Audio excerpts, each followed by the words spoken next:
we're doing something a bit different than usual. Number one, most obviously, of course, our speaker is here with us in the house. This is not a virtual. This is live in time and space. Secondarily, this is not going to be our typical technical talk about some aspect of astronomy. This, I think, is going to be a bit more of a... Why don't you turn off the music? Good idea. This is going to be a bit more of a personal journey, I think.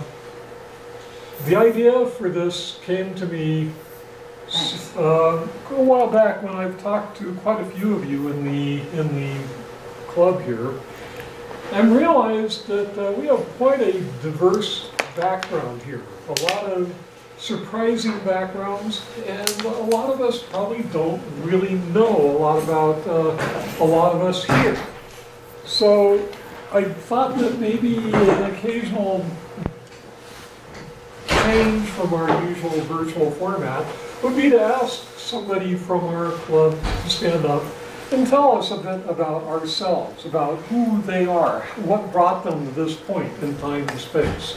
And who better to start with than the president of our organization.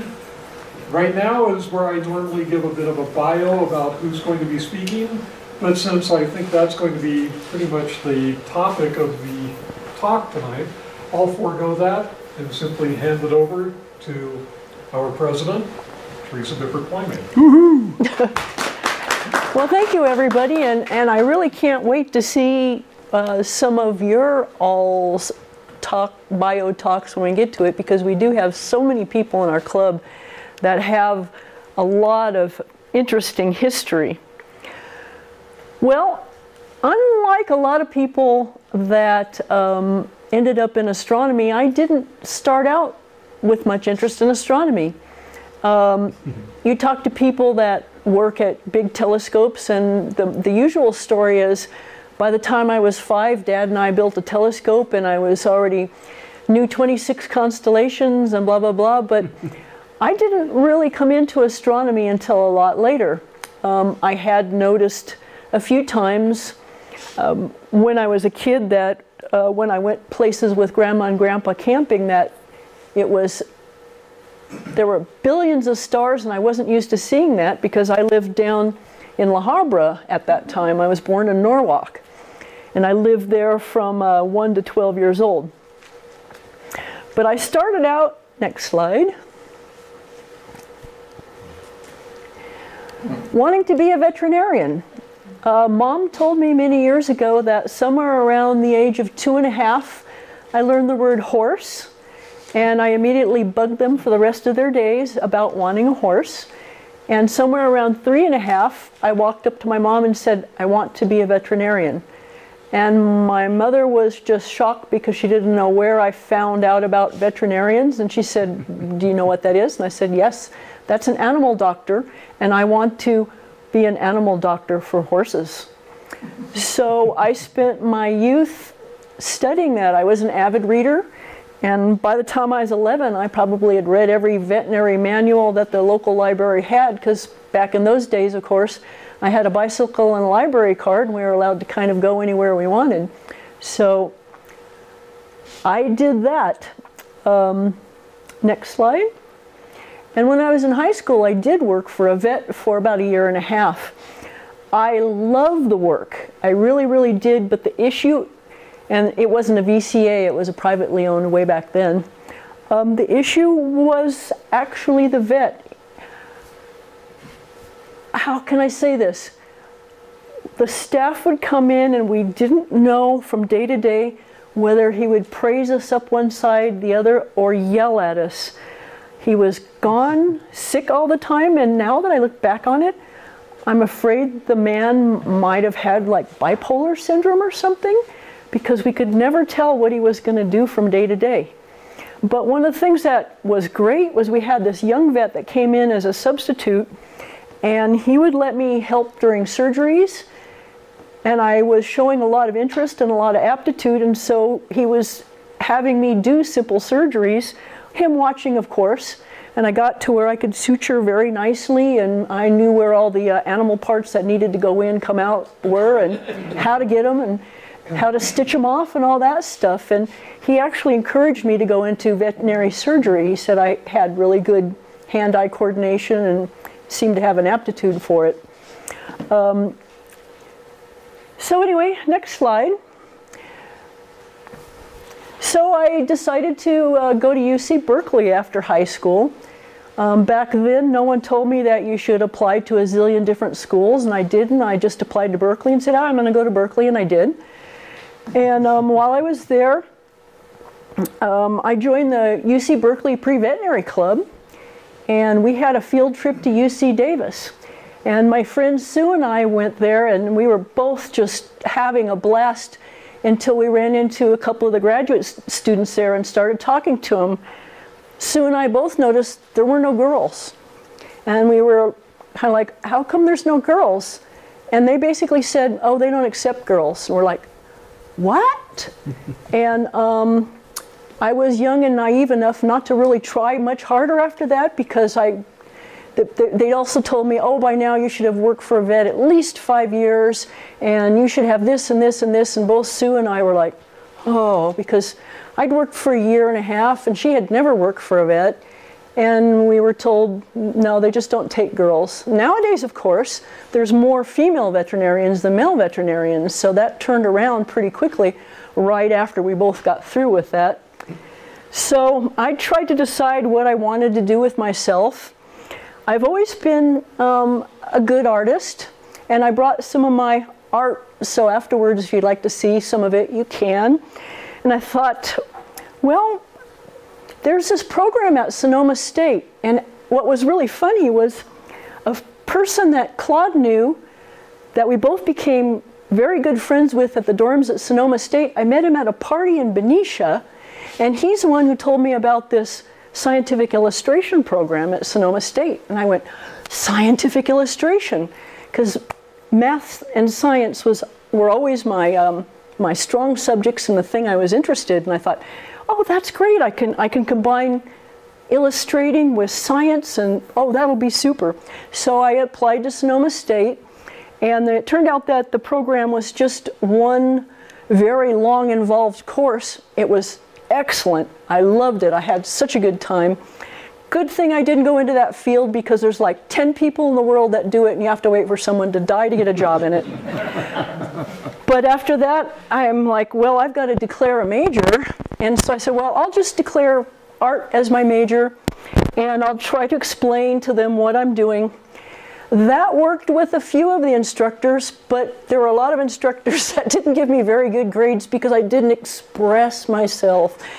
I would find dead rats and skulls and stuff, and I'd set them up and very carefully draw them, blah, blah, blah, and they just didn't get it at all. Until one day, I had drawn this really nice coyote skull, and it's sitting in the middle of the paper, and I'm going, what can I do with this? And so I drew this haunted house behind it with this weepy willow. And then I came up with this fantastic story about this dream I had. And I brought it to class, and the instructor was just, she loved it, gave me an A. And so I started then making scientific illustrations with some crazy story around it, and I got an A in the class. So at this point, I was getting really sick of art and having to play all these funny games. Still doing my scientific illustration, when I met this guy. He was, and I'm going to say it out loud, a sociology major. And he hated his major too. He'd had it up to here with it, and he'll get to tell you about that when he speaks. But we used to meet in the evenings in the dorms in the TV room watching Star Trek. Yes, watching Star Trek. And that following fall, we both signed up for an astronomy, I think it was a 200 class, because we had a little bit of, but anyway, we went to it together, and the instructor, Dr. Gordon Spear, oh, you better advance. He totally infected us with astronomy. He was disorganized. You could barely read his handwriting. He was always late to class. but he was infectious. So both of us became double majors because we both had way too many units from our other majors to dump. So we just continued on, and we started spending most of our time in Darwin Hall. That's the observatory at Sonoma State University with the original C14, C10. And those old telescopes taught us a lot of lessons that came in handy later in life. Of course, back then, everything was done photographically. It would mean exposures, no CCDs, so we do 1, 2, 3 hour exposures. So we learned things that a lot of people might not have known if they hadn't gone through this, like flexure in a telescope mount. We knew all about that because that C14 was as wobbly as could be. Mirror flop, we knew not to go across the zenith, but professional telescopes have some of these same issues. Flexure's a big issue for the big telescopes. A lot of them with certain types of mirror supports, they go through mirror flop over the zenith. Thermal expansion, if you've got heat on one side, not the other, it'll throw your focus off. We learned a lot of that kind of stuff at this little observatory. We also had some primitive instrumentation, but we were able to do spectroscopy with a plumbing mount something or other with a prism in it. We had a surplus photometer. I don't know where they got it from, but it had Nixie tubes on it, and it was all tube type. You had to turn it on for at least an hour before you started using it, or your data was worthless.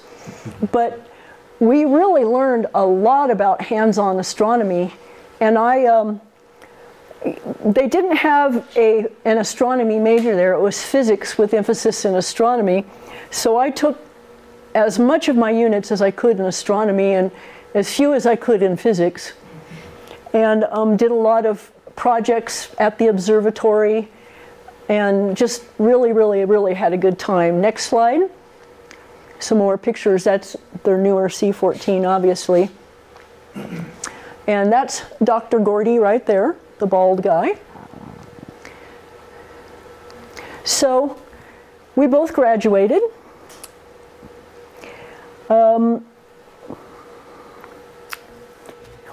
I came back to Sonoma State. We stayed in the Sonoma County area and worked various strange odd jobs. And we'd been talking to Gordon, and Gordon was talking to me about coming back to Sonoma State and being a guest lecturer and maybe taking over like the Astronomy 100 class and teaching it. So I was there one day in the hallway talking to Gordon about setting up so that I could teach the Astronomy 100 class. And he said, "Oh, by the way, Don Martin out at Kitt Peak, he's changing jobs. He's working at the McMath as a nighttime guy. And they just called me and asked me if we knew anybody that'd be interested in the job. Can you think of anybody?" And I went, "Gordon, Claude and I would love to do that." And he went, oh, I thought you guys were going to stay in Sonoma County." And I said, "Kitt Peak, are you kidding?" So Claude and I talked it over with Gordon and with some other people that we knew about who should apply to this position. What we really wanted to do, what we thought would have been excellent, is to be able to do it together, but putting that on a resume and submitting it as an application, we knew it probably wouldn't fly. And after we started talking to a lot of other people, we came to find out that there were no women telescope operators at all, and there never had been. And so I told Claude, I said, at this point I actually had more astronomy classes than Claude did, but I said, it sounds like the chance of me getting the job are pretty much zero. So we had Claude apply, and obviously he got the job. Unfortunately for him, he's not a night person, we found out. He claims to not remember anything from that year that he was a night observer.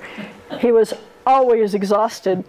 But it was to my benefit because I would come up on the last day of his run and he would literally fall asleep on the table in the observing room.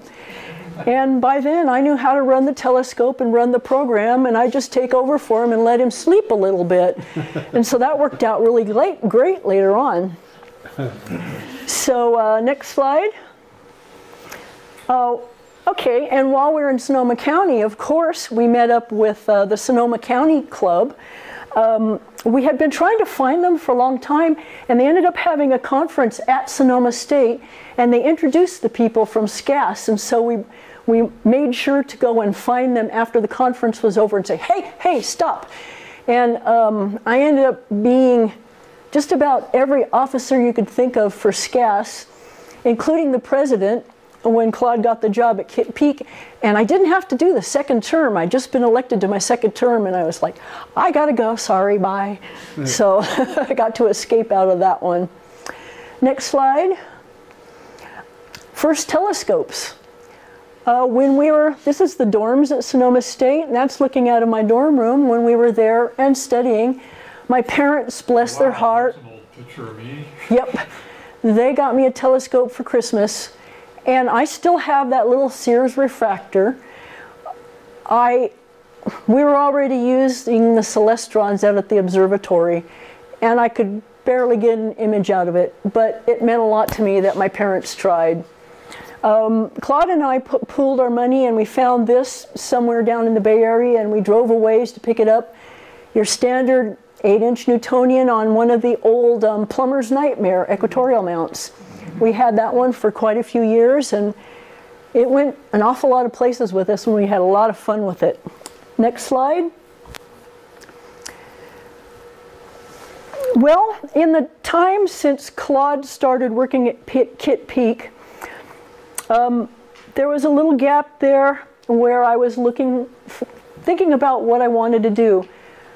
I did get a part-time job with National Solar Observatory. I think it was 10 hours a week doing a data thing where I was taking the reels of FTS data and putting them, they had gone to a higher format tape reel of data, so I was taking like 3 of the old ones and condensing them onto one of the newer densities. So that shows you how long ago that was. Did you put a year to that? Gosh. Roughly? 87, I think. And I also ran into a girl that was a graduate student and got to talking to her and started asking her questions about being a graduate student, because I got it in the back of my mind that, gee, maybe I should get my graduate degree. And I knew that I was going to have to take a lot more of the upper division physics and more mathematics, etc. So I did go to the junior college and I actually retook calculus because I knew I had to take differential equations, and it had now been like 9 years since I'd had calculus, and I really didn't remember it. But I started doing a few of those kind of things.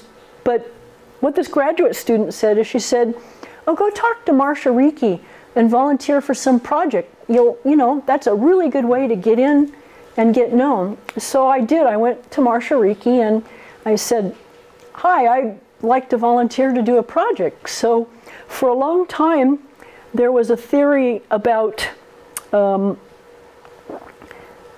type of galaxies, their width versus their height, and what it meant for luminosity class, etc., etc. So what she was having me do is go to the basement of the NOAO offices, pull out the Palomar plates, look up all of the elliptical galaxies I could find on the plate, and then measure their length versus their width, and then put the coordinates down and all that. What's NOAO? National Optical Astronomy Observatories, which is right across the street from the Stewart Observatory buildings, which is very convenient if you work on grants, because then you can go back and forth across the street. So I started doing that for her, and the data didn't end up with anything publishable. The correlation they thought they were going to get didn't happen, which was a bummer. But one of the times when I was coming in with some more stuff, Marcia stopped me and said, hey, do you want a student assistant position? And I went, sure, why not? So I started working for them. They're very famous. You may have remembered Marcia Ricci spoke to us about JWST. And they're very, very well known as infrared astronomers, and they've developed a lot of the instrumentation that's gone on spacecraft, etc. So I'll just give you a quick tour here, if I can find the button. Obviously, this is the historic old dome at Stewart Observatory. Used to be out in the middle of the field all by itself. This is the original building, and this is the wing I was in when I first started working at Stewart. And while I was there, they started building this wing. By the time I left, they'd taken over this building and the building back here, and they were just burgeoning everywhere. So that's all astronomy. It's a huge department. So it was beginning of summer, and I was working in one of the labs, and George Reiki came up and said, "Hey, want to talk to you." And I knew they were going away on vacation, so I thought, oh, I'm going to get my summer assignment. So I walked into George's office and sat down and said, "Yeah, what's up?" And he said, "Well, how would you like to be the full-time staff technician?" And I went, "What?" And he said, "Yeah, you're really good with all this stuff here, and I think you'd be a good staff technician." And he said, and one of the benefits is that if you work here, classes are $25, and if you want to take some classes, because I know you kind of were talking about working towards a graduate degree, well, I'll give you a little time on the side to take some classes. And I went, wow. I said, let me think about it, but my head was already going, oh yeah, yep. So I started working for the Reikis. Next slide. Oh, and just a fun one. Right after one of the Star Trek movies, the grad students did that. Next slide. And I started working for the MIPS project. The MIPS is Multiband Imaging Photometer, and back then it was for SIRTIF, but now it's the Spitzer Space Telescope. We were developing this gallium-doped germanium detector, and it was all done in-house. The detector bar was a bar of 32 elements, and the idea is we're going to make 8 of these and stack them up one on top of the other to make an 8 by 32 array for a 24 micron detector. We did our own boards, etc. in-house. One of the things I learned there was how to do a photolith processing. I could take a silicon wafer, put it in the evaporator, and you have to put nickel on before you put gold, because gold won't adhere to silicon. Put the photolith on, expose it like a photograph, process it, and have the little circuit board on the wafer, and then put it on the dicing saw and dice it up into little elements, and then use the wire bonder to connect pads and bonds with these little, microscopic movement little wires to connect the pads, and we had a bump bonder, which is what stuck it down and did all that sort of stuff. So I knew how to do all of that kind of stuff. I did a lot of the testing. We built all of our own boards in-house. Next slide. One of the things I got really good at was PCAD. We had an EE who hated PCAD and hated building boards. So he would tell me that, well, use this chip here, and then we'll have 8 channels, so make 8 of them, and put a filter network on it, and da-da-da-da-da-da. So I'd build up the schematic in PCAD, and then I'd bring it back to him, and he'd look it over. It looks good. And so then I would put it through PCAD to do the routing to build the boards. And there's always a few routes that just won't happen, so you have to figure out how to put in a via, which goes through the board, and you might have to put in a jumper here or there or something like that. But we made all of our own boards in-house to do our testing, and this was the circuitry we used to test one of those 8 or 32 modules. So that was really fun, really informative. I learned a ton.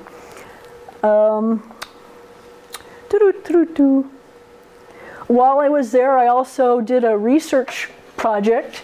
George had me doing a project where I was using a program from the National Radio Observatory called APES, astronomical imaging and processing software using maximum entropy method to do super resolution processing of the image.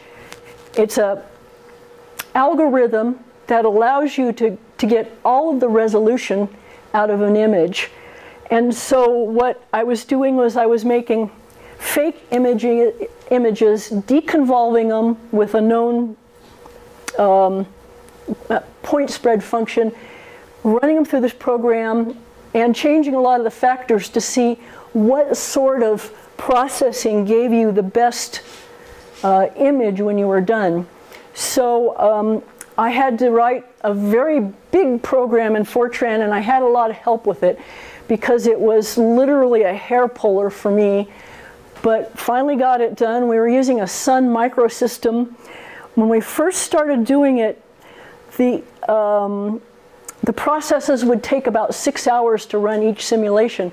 Then we got a new machine, and it only took half an hour. And I was so happy because it was making my life easy. So at the very first Astronomical Data Analysis Software and Systems Conference, I gave a paper on this. Talk about scared to death. I was just about to pee my pants the whole time, but I got through it.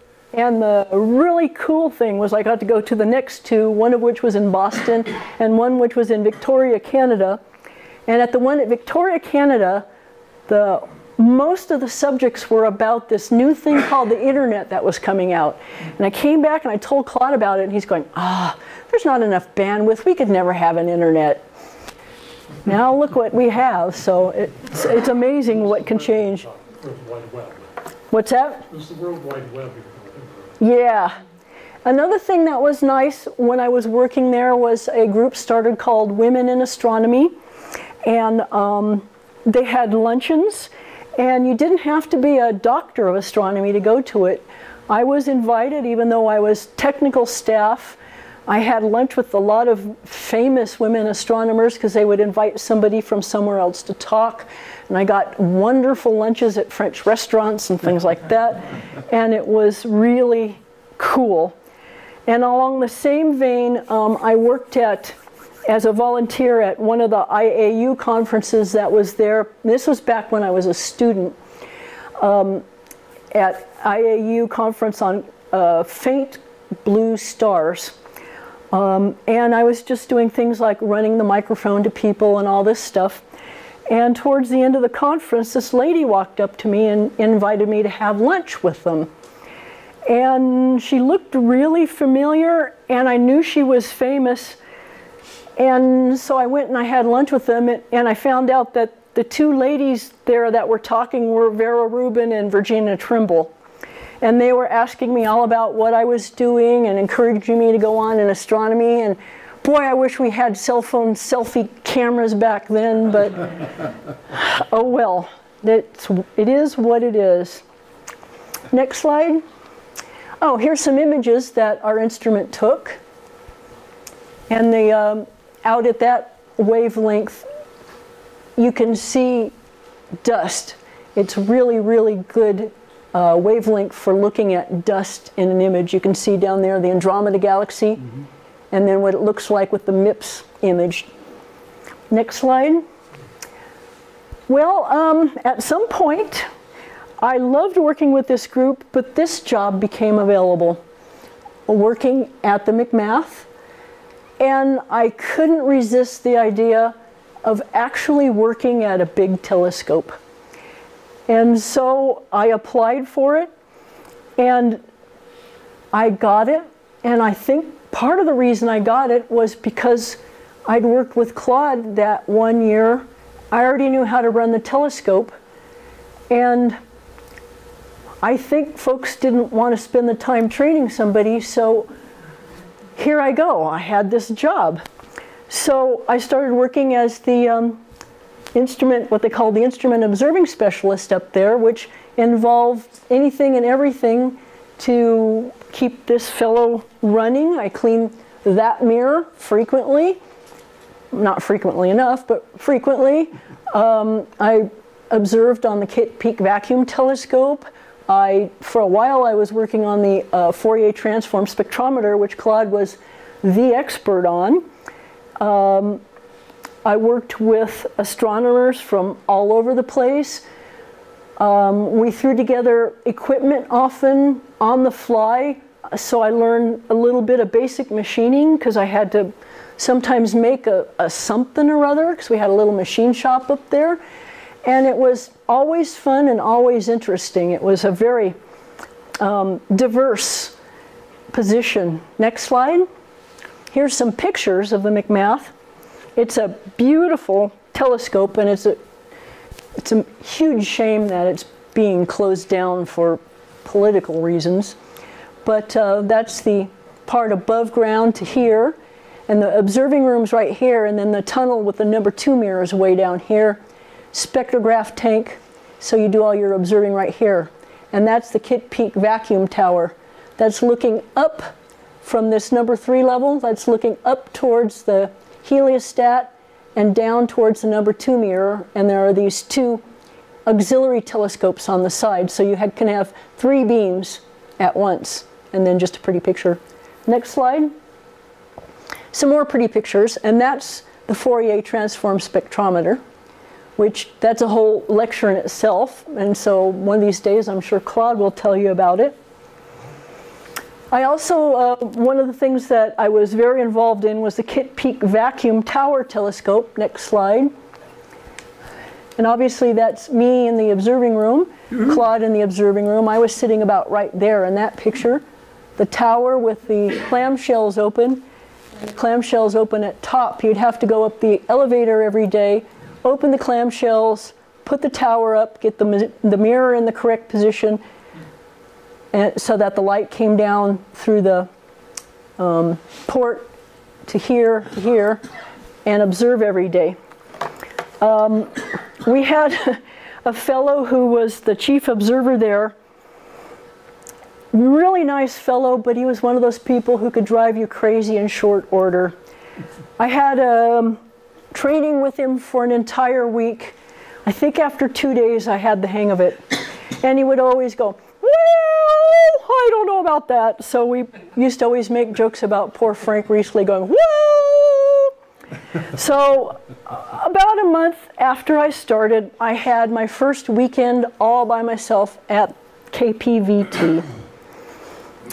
I was changing the grading position, going to a different wavelength, and I had my finger on the grading control button, and I looked away and was looking something up, and all of a sudden the grading stopped.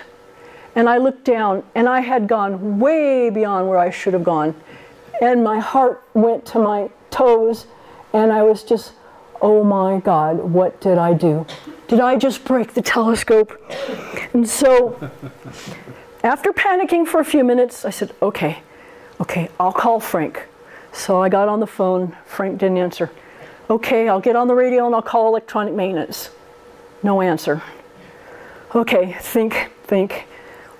The grading's down in the pit. Okay, I know how to get down in the pit. So I opened the door, couldn't find the light switch, so I found myself a flashlight, went down into the pit, and I was looking at the big turret, the grading, going, think, how does this thing work? Oh, limit switches. But it's supposed to stop at the first limit switch, and had gone past the first limit switch, past the second limit switch, and all the way to the hard stop. I'm like, how do I get this off of here? They're gonna kill me. I'm gonna get canned. I just started. So I thought about it for a few minutes. I went up and got some tools, and I found the light switch. That helped a lot. Went back down there. I thought, well, what if I unscrew the limit switches and pull them off? Can I back the thing off a little bit? So I was like, I could screw this up totally, but it's already screwed up. So I went down there and I got a Sharpie and I marked where the limit switches went. And I unscrewed them and set them up. And I went upstairs and I go, left button or right button, left button or right. I pressed this one and it went 10. So I went back down there. And yeah, it had moved a little bit, but just barely. So I went 100. Okay, and I went back down there and looked. Okay, this is the right direction. The numbers are going the right way. So I got it back off the limit switches, and I put the limit switches back in very carefully and lined them up with my little Sharpie marks. And I went back to the wavelength I was supposed to go to. It looked good. I did my observations. Monday, the boss calls and he goes, well, how'd it go on Sunday? And I guess my voice kind of gave it away. I had a little problem. And this was Jeremy. And he said, well, what happened? And I said, well, I kind of ran it all the way past the hard limit on the grading. And he went, oh, well, what did you do? And I said, well, I tried to call Frank and I tried to call electronic maintenance, but nobody would answer. And he said, well, what did you do? I went down into the pit and I finally took off the limit switches and I backed it off and put them back on. And then I observed. And he went, oh, good, good. Could you leave a note for Trudy and tell her to call me as soon as she comes in? Okay. So that worked out all right. Next slide. Claude ended up getting a job downstairs, which is where I was instead of the FTS, and so we were working together. And that worked out great, except for one little detail. We were both working on the same pot of money. And we were in a situation right then where money seemed like it was being a problem. And we kind of were realizing that, you know, if this pot of money goes away, we're toast, because we're both depending on that for a living. And I'd become instrument observer, you know, from assistant instrument observer to associate instrument observer to instrument observer to blah, blah, blah, blah, blah. But I was already instrument observer, and it's like, this isn't going anywhere from here. So this position opened up to be the technical writer for Solus. So I marched into Jeremy and said, I want this job. And he kind of went, okay. And I had some samples of my writing, and he already knew I was a good writer because he was having me do reports for Trudy, who was not, and other people. And so I told him, I said, well, but I'll need to get training on some sort of a publishing program because I don't have that expertise. There's a FrameMaker class up in Seattle. I could take one of those. And he said, okay. Solus, Synoptic Optical Long-Term Investigations of the Sun. And this is the thing that may be coming to Big Bear. It used to be up, they used to have it up on top of the tower where the KPVT is. Now it's downtown, and soon it may be the Kitt Peak Vacuum Tower Telescope. So I got bold again, and I stated how much money I wanted, and Jeremy laughed at me and increased it by $5,000. And I was shocked, and I walked off, and so I started becoming a technical writer for Solus. Next slide. However, that was just a 2-year project, so the money ran out, and they couldn't get any more money, which is a shame because there was still, like everything in the world, the Solus was way behind, way over budget, blah, blah, blah, blah, blah. And one of the big things that I was going to do was write a user's manual, but they hadn't even gotten to the point of having a user interface written yet. So when I left, it was what it was. But what happened was, I met up with Claude one day. He was down off the mountain, and he and I walked across the street to the U of A cafeteria, and we were having lunch, talking about, well, what am I going to do now? Gee, there's just not a lot of things open. We're sitting there eating, and this friend of ours, Tom McMahon, walks in. He sits down and says, well, how's it going, guys? And, well, my grant just ran out, so I'm not going to have a job pretty soon. And Tom goes, your grant ran out? And I went, yeah. And he goes, that means you're available. And I went, yeah. And he says, when can you start? I'm like, what? So I started working for the Large Binocular Telescope Interferometer Project. And this is our group when we were working in the lab, and this is just half of it when we were working on this part of the thing, and obviously that's me. And Tom over on the left, Tom. On the way to the left. On the way to the left. Oh, that. You may have recognized Tom. He spoke to us about, he gave us the tour of the Large Binocular Telescope. And that was a really, really fun job because again, we were doing new technology. I did a lot of, I did all of the wiring in this puppy and all of the cabling for it. We had a lot of parts that we would ask the distributor, can this part be used cryogenically in a vacuum? And they go, we don't know. So I'd have to put it in a vacuum cryogenically, test it, see what it did. We had a lot of surprises. Some things worked, some things didn't.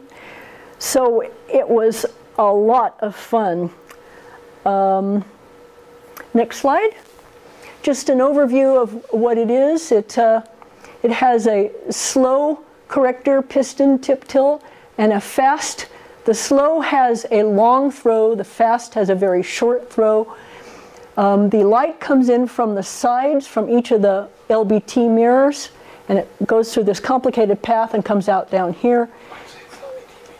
Large binocular telescope interferometer, I think I already did. And obviously it has a system that the wavelengths of light have to be perfectly aligned for this to work, and it's no small feat to be able to do that. So we had all these computers and sensors, phase sensors, et cetera, to do all of this magic. Next slide. And just for LBT, obviously that's one of the mirrors coming up the telescope, which are here, and you can see how big this thing is compared to people. It's huge. This is our PI fill in front of the LBT, mounted in the telescope, and the LBTI sits right here between these two mirrors, so you can see the scale of this thing, because this is larger than a big pickup truck. Next slide. Our group also developed several instruments that went up to the multiple mirror telescope, which is on it's south and east of Tucson. And this was another thing that I just loved doing, because part of my job was to pack up the instrument and all the stuff we needed for the instrument, drive it up the road, and install it right here on the back of the MMT. The guys up at the MMT, we always had a great time because we swapped telescope tech stories, and so I never had any problem with them giving me any issues, because they know I used to be a telescope tech, and I always understood what to do and what not to do to push their buttons, and we got along great. This road was one scary, hairy road in wintertime, because you can see it just drops off on each side. They actually had to run a heater under there because they didn't want anybody sliding off in the winter. And our instrument was an infrared instrument, so we always were on during the full moon phases. And for several years there, it was always Christmas week. And I didn't get Christmas off for like 4 years because we had an MMT run. And I did join about 4 or 5 of these runs. I get up at the crack of dawn, get the instrument packed up, drive it up to the mountain, install it, and then spend all night observing. So for a couple of days I was total toast, but I was enjoying it immensely. Next slide. And yeah, in the meantime, we collected scopes. You know, we're serial telescope collectors. And back then we had this 8-inch Meade, 16-inch, which we still have, a 6-inch refractor. We still have this 6-inch Dob. And we had some others, but those were the main ones. We were active, next slide, with the Tucson Club. This is their site out in Cochise County, which is even more developed now. It's a beautiful site at 4,500 feet with member pads, with electricity, observatory, and now there's several observatories out there, bathrooms. I was treasurer for TAAA when this was being developed. We had to put in power, well, the roads, driveways, bathrooms, you name it, the whole thing. I was spending probably 20 hours a week on the TAAA treasury then, and I did it for about 3 or 4 years, and I had to get rid of it because it was killing me. But great group of people and a nice facility they had there. Next slide, please. And of course we had our little observatory in our backyard. It was really nice because it was a short walk from our backyard to the back door. We had one of those little explorer domes, and we had monsoon rains where the rain came into our house and it never came into our dome. It was incredible. We had a 12-inch mead in there for most of the time. Right before we moved, we bought a GT 1100 Paramount and a C14. We just got it installed and aligned when he got the job here. So I'm not sure we even have any pictures of that telescope in that dome, but we had a lot of fun with it. Next slide, please. And of course, we have this here in Big Bear. I found this on cloudy nights for about half price up in Rosedale, I think. So I called up my dad up near Fresno and said, "Dad, you want to go on a road trip?" So I went up and picked that up, and we sold the GT 1100. And we have the C14 on it now, and I have a day star for it. We were doing some solar observing. And we really need to start using it more. Claude comes home, and poor guy's tired, and he doesn't really want to stay up late. So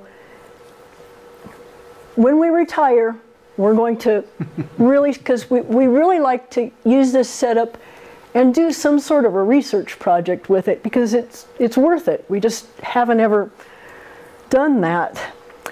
And I think this is the last slide. Yeah, we collected more telescopes.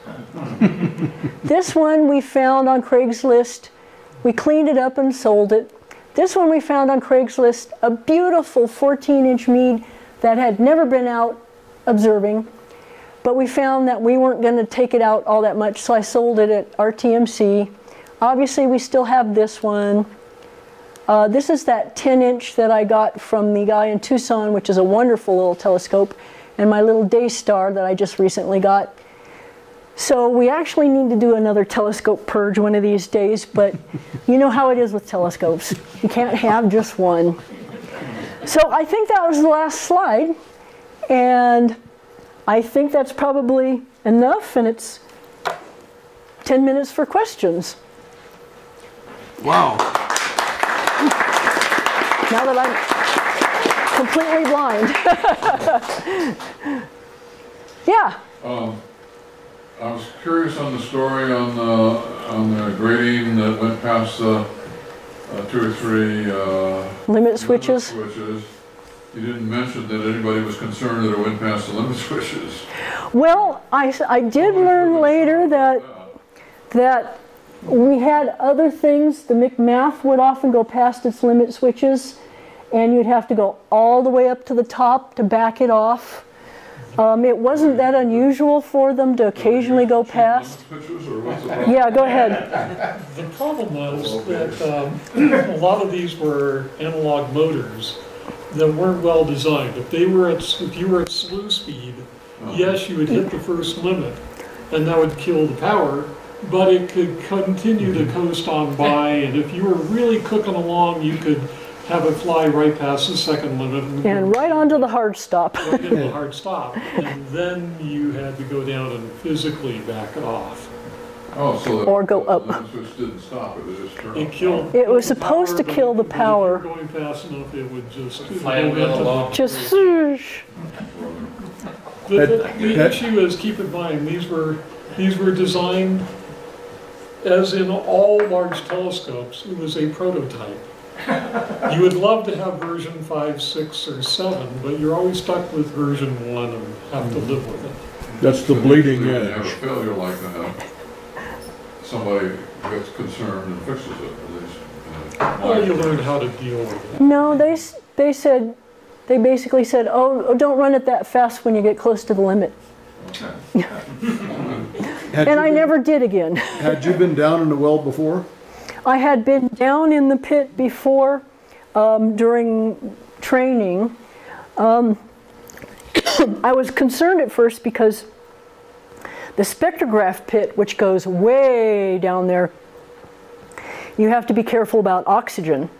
And I'd heard the same thing about the KPVT pit, but that really wasn't that deep. So, but I did go down the stairs and go,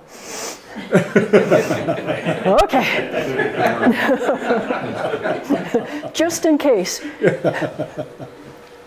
Anything else? At what point were you and Claude married then? Where in your career? We met at Sonoma State, and it was when we were still in Sonoma County before we came to Kip Peak. It was after we graduated, when we were in that period where we were doing odd jobs. I think I was working at the Postal Service then, because they gave me one night for my for my wedding. I remember clearly, we were still living on campus in the dorms, and I proposed to Teresa while we were still undergraduates before leaving campus. We kept that a secret though, particularly from our parents, until we actually graduated and were a little more self-sufficient. Mm-hmm. Yeah. Very cool. What would you change in your career? What would you change? Not Claude.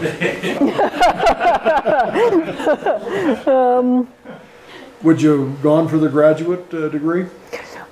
Well, I actually, both of us, Claude had gotten his master's degree through an online program, and after he got his, he decided he might want to go back and go towards getting his doctorate. And I signed up for the same program, so I took all of the classes that you need, the graduate level classes, and I had 12 or 14 units of graduate credit at U of A in physics and or astronomy. And then I started this online program, and I took all of the classes that they offered that I needed for the doctorate, and I was at the semester where I was trying to round up a project to do, and it took all semester because it was with some radio telescope data. You know, they have an author list about yay long on most of those radio things, and the PI said, well, I've got to get everybody's permission.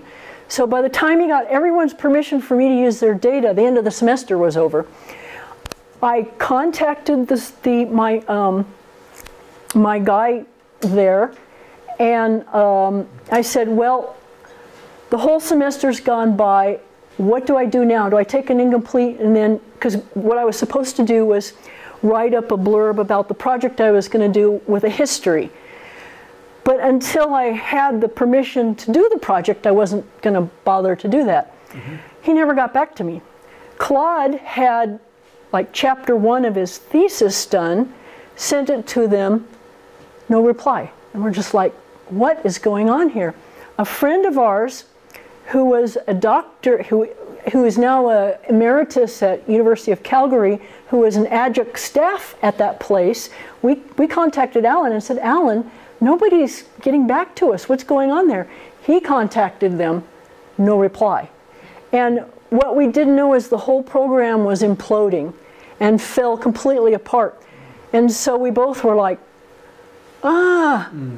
And it's been reestablished, but it was many years later, and now, when we were doing it, it wasn't horribly expensive. Now it's 2 arms and a leg. And it's like, I don't know. If I ever have a project for my observatory where I could get a data that would be good enough for a doctoral, maybe I'll do that. But until then, I'm not sure I want to afford it. Right. I understand you're a licensed ham radio dudette as well. Yep. Cool. Yep. How did that happen? How did you get into that? Boy, I'm trying to remember. That was my fault. Okay, it's his fault. Radio was something I was always somewhat interested in. I also have a strong interest in optics.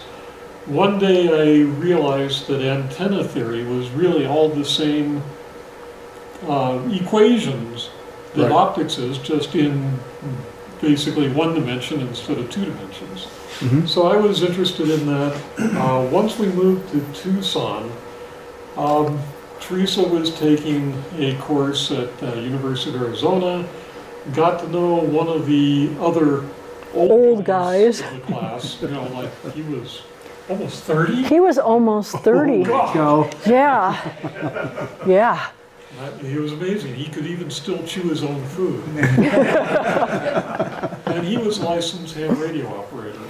And that was one of the things on my bucket list was to finally get licensed as a ham radio operator. So he kind of acted as our Elmer. He helped us along figuring out the way to go, the books to read. The big stumbling block back then, of course, you had to learn The code. Right. The code. And that was becoming difficult. But I needed to go to a solar conference up in Santa Fe. Teresa was going to come with me. We drove our little Nissan pickup up there. The whole way, I listened to the ARRL Morse code tapes. Right. By the time we got up there, Teresa knew Morse code as well as I did. On the way back, we were talking, but we made a rule that we had to talk in Morse code to each other. Right. Which was kind of embarrassing because we stopped at this Mexican restaurant in Arizona, and we're beeping and booping at each other. But by the time we got back to Tucson, we were able to take our tests. We took the novice test together, not that. Took the general, and We took novice and tech that one day, and the 5 words per minute. Tech together. Right. We ended up with consecutive call signs, so I've always wanted to keep that. After that, we got our advanced. And then around 2000, they finally dropped the high-speed code to get the extras. So Neither of us could crack the 20. We tried. We just couldn't crack it. So at that point, I knew I was going back to school at that point and wouldn't have time after that. So I just said, okay, before I go back, I'm going to crack the books and get the extra out of the way before going back to school. And then when I found out it was just a test, no code, I went, oh, I can do a test. That's not any big deal. Just keep the code away. I'll be. Very cool. Question about the two of you, job coordinating. Did you ever have to pass up an opportunity because you both couldn't get a job, or, I know that two career couples sometimes have a lot of trouble coordinating The or two-body staying problem. together. Yeah, the two-body problem. Well, if we'd stayed in Tucson, I likely would have gotten on with OSIRIS-REx or one of those projects. And instead we came here, but that was okay. When we left Tucson, it was the bad economics had hit the sciences really badly. I went to all these groups, and I was known as a good technician on both sides of the street. And they were all saying, we need you, but we don't have the money. We don't have the money. I heard that all over. If you'll work for free, I'm like, And so when this came up, I said, go for it.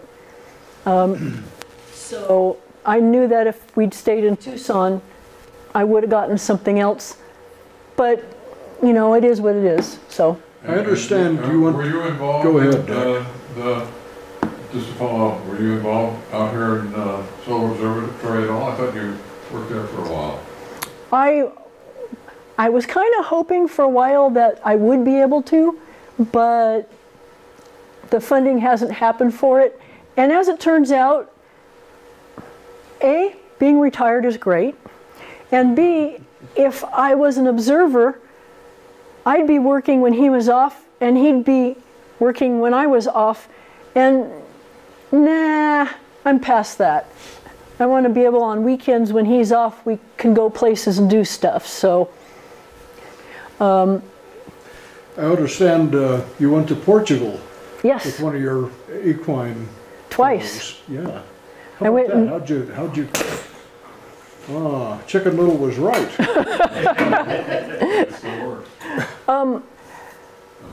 Portugal is well known for classical writing. It's part of their tradition. And both times I went, it was cheaper to get a round-trip ticket and stay a week at one of these writing schools than it was to do anything in the States. So I spent a week of intensive writing. I was so tired when I came home I could hardly even stand. but I learned so much. And I was telling Claude I have to go next year because I went in '98 and I went in 2008. So what's next year? Yeah. So I'll have to go again next year. Wow. One comment, Teresa's been pouring through old pictures for this talk. And I was quite surprised when she came across some pictures.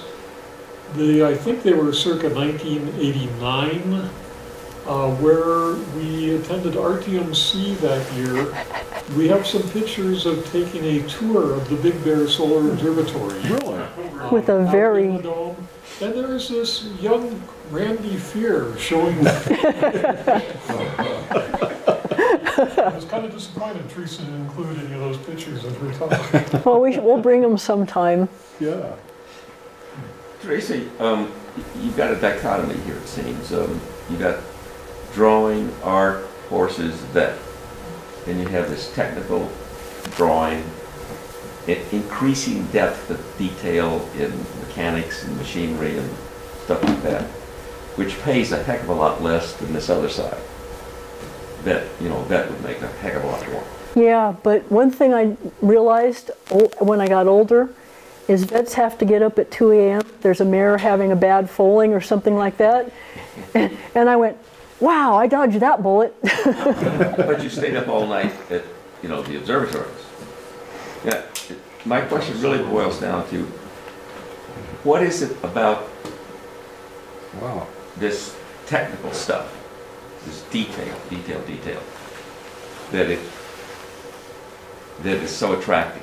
And how, you could have been detailed in all kinds of activities, but why astronomy detail instead of medical drawing detail or research medical and vets and stuff like that? Well, I think it came down to Claude and I met, we got enthused about astronomy, and like when I was working for the vet and he wanted me to become a surgeon, I think the same skill that he said I would have been a good veterinary surgeon, I became a NASA solderer. I was like the only one. We had these stupid little connectors that were called micro sub Ds, where the solder cups were smaller than the tip of my soldering iron, and I could actually solder those things, and I was the only one who could. And every time the designer would spec one out, I'd go to his office and go, micro sub Ds, really? Do we really have to use those there? And about half the time he'd go, no, we could use the minis instead. I said, okay, put the minis in. But I think I just like doing that kind of stuff. And I think it was when we went to Sonoma State and we became enthused about astronomy that that fire got lit, and it got lit hard. And that's this Dr. Goody, or that teacher at Sonoma State? Gordon Spear. Spear. So what is this? Is it inside of something? I'll let everybody see if they can figure out what it is. Yeah, I brought some samples of some of the stuff that I'd done. Like this was one of the biological scientific illustrations, as was the pine cone. I mean, they had very specific things we had to do for each assignment. This she called the Ladybug Nebula. And I don't know why I did this, but it was interesting. But after we're done, you could come up and look at some of this. I grabbed a few of these weird little things. One of the schematics and the board. And I have that notebook with my, 5th grade. I used to do tons of these things, and I still like them, and I should do some more one of these days just because they're fun.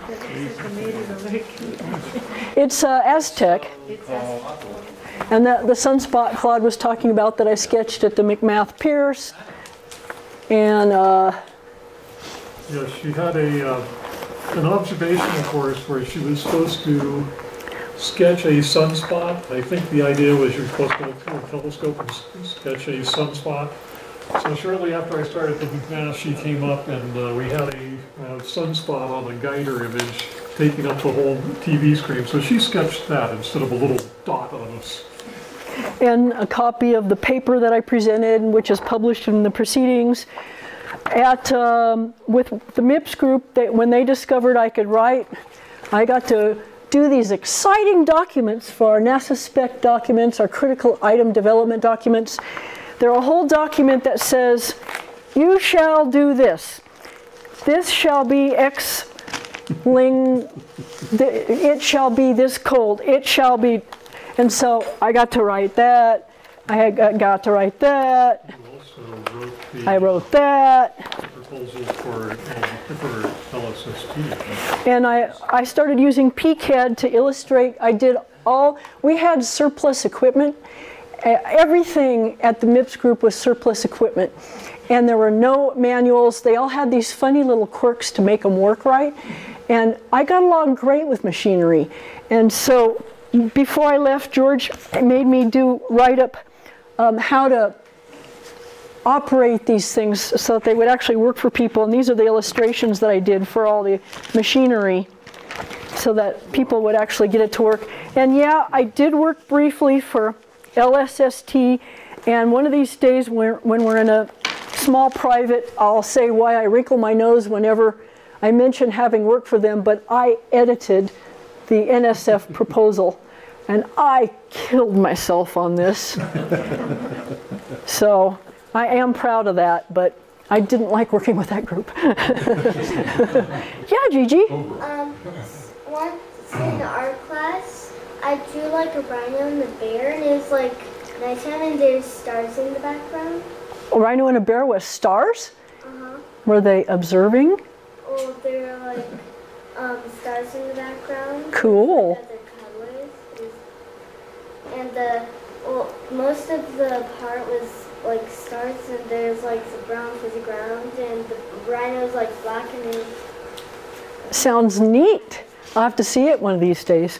Has anyone guessed what that is? I'm sorry, something. No, it's the rear end of an elephant. And I won an award at the county fair. I entered it. All this time I thought it was an aardvark on steroids. No. It's the rear end of an elephant. Anyway, thank you very much, and I can't wait to hear some of your stories too. So I see an airbrush there. Did they have airbrush classes? They did. I wasn't very good at it. Because it just seems so tricky to do shading and that sort of thing. So. Yeah, I wasn't good at pottery and... Any other questions or comments? Okay, well, thank you very much for coming.